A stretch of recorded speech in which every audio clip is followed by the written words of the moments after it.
Hello friends, page English classes YouTube channel में आपका स्वागत। और दोस्तों, मैं हूं परवेज गर्ग। आज का हमारा टॉपिक है पास्ट परफेक्ट कंटिन्यूस, जो पास्ट टेंस का अंतिम भाग है। तो चलिए पढ़ते हैं past perfect continuous tense.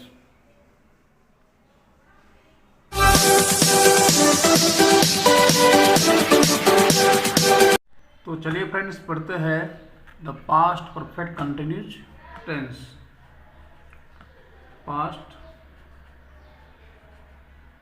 Perfect continuous tense. दोस्तों, हमने प्रेजेंट कंटिन्यूस टेंस पढ़ा था। उसमें भी ये था कि एक काम तो पूरा हो गया था और दूसरा काम चालू है। यहाँ दो वर्ड मिल रहे हैं अपन को, परफेक्ट भी मिल रहा है, कंटिन्यूस भी मिल रहा है। तो इन दोनों वर्डों की अगर व्याख्या करें दोस्तों, तो जब मैं ये भी कहा था कि जब भी कंटिन्यूस आएगा तब आपको एक लगाना है ING। और दोस्तों, मैंने ये भी कहा था कि जब परफेक्ट आएगा तो आपको लगाना है हैज़, हैव और हैड। तो ये तो हैज और हैव तो चले गए प्रेजेंट में, जो अपन ने पढ़ चुके हैं, ये प्रेजेंट के है। हमारे पास में हैड बचा जो पास्ट का है। ये तो इससे तो कोई मतलब नहीं है कि ये पर पढ़ लिया है। और दोस्तों, बात यहाँ आती है कि मैंने ये भी कहा था कि जब हैड आता है तो हमेशा ये वर्ब की थर्ड फॉर्म को लेकर के आता है, और ING आएगा तो हमेशा वर्ब की फर्स्ट फॉर्म के साथ में ING आएगा। ये मैंने कहा था। ये कैसे हो सकता है कि यहाँ परफेक्ट भी है और कंटिन्यूस भी है, यहाँ पर ING भी है और थर्ड फॉर्म भी लगानी है, आपको फर्स्ट फॉर्म भी यूज़ करनी है और सेकंड फॉर्म भी यूज़ भी करनी है। तो मैंने ये भी कहा था कि जब ऐसा होता है तो इन दोनों को बीच में समझौता करने वाला होता है बीन। बीन बजा कर समझौता करता है, ये बीन बजाकर समझौता करता है। ये जब बीन बीच में आ जाएगा तो दोनों का समस्या का जो समाधान वो हो जाएगा। तो इसलिए क्या हो जाएगा कि ये हो जाएगा हैड बीन ओवर की फर्स्ट फॉर्म और ING। अब दोनों खुश हो गए, या फर्स्ट फॉर्म भी आ गई और हेड को रोक दिया बीन बजा करके। ठीक है, तो हमारे सामने एक फॉर्मूला बन गया कि हम शुरू से पढ़ते आ रहे हैं क्या आना चाहिए, सब्जेक्ट आना चाहिए हेड बीन, आना चाहिए ओवर की फर्स्ट फॉर्म के साथ में ING, आना चाहिए ऑब्जेक्ट कॉम्प्लीमेंट, आना चाहिए सिंस या फॉर, और आना चाहिए टाइम। अब दोस्तों, इस पूरे टेंस में जो चाहे वो पास्ट परफेक्ट कंटिन्यूस टेंस हो, क्या चाहे वो प्रेजेंट परफेक्ट कंटिन्यूस टेंस हो, क्या चाहे वो फ्यूचर परफेक्ट कंटिन्यूस टेंस हो, सब में सिंस और फॉर आएगा। यही इसकी मेन विशेषता है। और सिंस और फॉर आएगा तो हमेशा टाइम को लेकर के आएगा। दोस्तों, मैंने ये पहले भी बात करी थी कि सिंस और फॉर का यूज़ कैसे होता है, तो मैं आप पिछले वाले वीडियो देख लीजिए, उसमें मैंने स्पष्ट रूप से बताया हुआ है कि सिंस और फॉर का यूज कब होगा। तो हमारे सामने अब दोस्तों, ये आपको एक ध्यान लगाना ही पड़ेगा कि जब भी आपको बताया कि पास्ट परफेक्ट कंटिन्यूस है तो उनको पता होना चाहिए कि परफेक्ट मतलब हैज और हैव और हैड। हैज और हैव तो चले गए प्रेजेंट में, हैड हो गया पास्ट में। अब हैड के साथ लगानी थर्ड फॉर्म, और कंटिन्यूस भी है तो दोनों के बीच में यहाँ फर्स्ट फॉर्म और सेकंड थर्ड में तो आ सकते नहीं, इसलिए हम यहाँ पर बीन का यूज करते हैं। इसलिए ये हो जाएगा हैड बीन, ओवर की फर्स्ट फॉर्म और ING हो जाएगा। दोस्तों, इसका प्रचार ये है, इसमें भी ये लगा रहता है रहा, था, रही, थी, रहे, थे, ये आना चाहिए। लेकिन दोस्तों, ये हमेशा किससे जुड़ा होगा, से जुड़ा रहेगा। मैंने प्रेजेंट परफेक्ट कंटिन्यूस में ये भी कहा था, मैं पानी पी रहा हूँ, ये प्रेजेंट कंटिन्यूस है। मैं सुबह से पानी पी रहा हूँ, ये प्रेजेंट परफेक्ट कंटिन्यूस टेंस, क्योंकि से का यूज हो रहा है। इसी तरह इसमें भी ऐसा ही है कि पास्ट परफेक्ट कंटिन्यूस टेंस है। मैं खाना खा रहा था, ये पास्ट कंटिन्यूस है। मैं 2 बजे से खाना खा रहा था, या टाइम पूछा है, 2 बजे से का प्रयोग हुआ है। जब ये से का प्रयोग हो रहा है तब मान लीजिए कि वो आपका पास्ट परफेक्ट कंटिन्यूस टेंस ही है।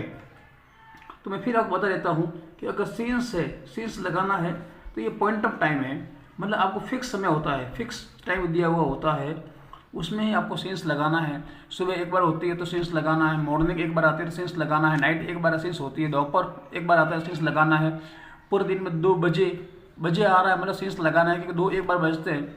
लेकिन दोस्तों, अगर 4 आ रहा है तो ये पीरियड ऑफ टाइम है, पीरियड ऑफ ग्रुप होना चाहिए। मैं कई सालों से रह रहा हूँ, कई साल कौन से, मैं 3 घंटों से पढ़ रहा हूँ, 3 घंटे कौन से, है ना। तो इस तरह से समय फिक्स नहीं हो, यहाँ पर जो टाइम है वो फिक्स नहीं है, इसलिए यहाँ पर आप क्या करो, 4 यूज़ कर सकते हो। मैं एक उदाहरण आपको बता देता हूँ। जैसे लिखा है सीता 2 बजे से गाने गा रही है।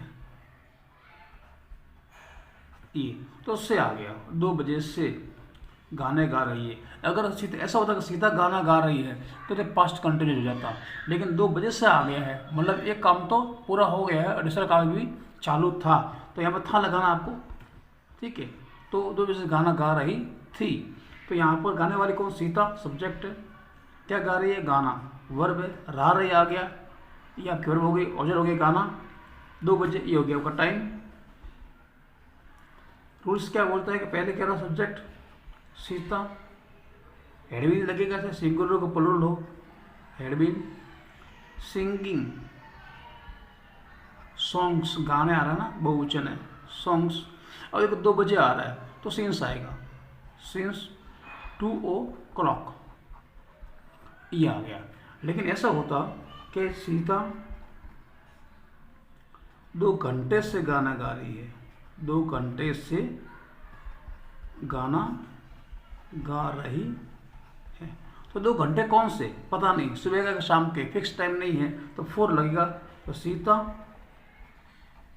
Had been singing songs for 2 hours 2 घंटे से। तो इस तरीके से ये सेंटेंस है जो आपको समझ में आ जाएगा आराम से, बड़ा सरल है।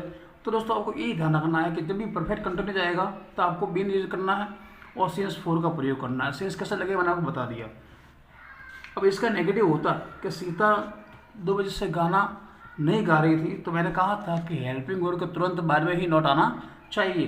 तो क्या हो जाएगा, Sita had not been singing song since 2 o'clock, या Sita had not been singing song for 2 hours। अगर इसको प्रश्नवाचक बनाते हैं तो मैंने ये भी कहा था कि प्रश्नवाचक 2 तरह के होते हैं, एक तो वो जो चालू होते हैं हेल्पिंग वर्ब से, एक वो जो चालू होते हैं WH वाले। अगर हेल्पिंग वर्ब से होगा तो उसका उत्तर यस या नो में आएगा। तो यहाँ पर हेड अगर बाहर निकाल लेते हैं तो हो जाएगा had Sita been singing songs for 2 hours, क्या सीता 2 घंटे से गाना गा रही थी। Had Sita not been singing song for 2 hours, क्या सीता 2 घंटे से गाना नहीं गा रही थी। अगर वाई लगाएं, Y had Sita been singing song for 2 hours, 2 घंटे सीता गाना क्यों गा रही थी। प्रश्न बनाने का तरीका जो पहले पढ़ा वो होगा वही है, बस ये ध्यान रखना कि नॉट अपनी जगह से हिलता नहीं है। हेल्पिंग वर्ब आगे पीछे हो सकती है लेकिन नॉट अपनी जगह से नहीं हिलता। आप 3 बात ध्यान रखें, नॉट हमेशा हेल्पिंग वर्ब को लेकर आता है, पहले हेल्पिंग वर्ब आएगी और फिर हमेशा नॉट आएगा, ये ध्यान रखें। एक बात, हेल्पिंग वर्ब यहाँ आ सकती है, यहाँ आ सकती है, लेकिन नॉट अपनी जगह से हिलता नहीं है।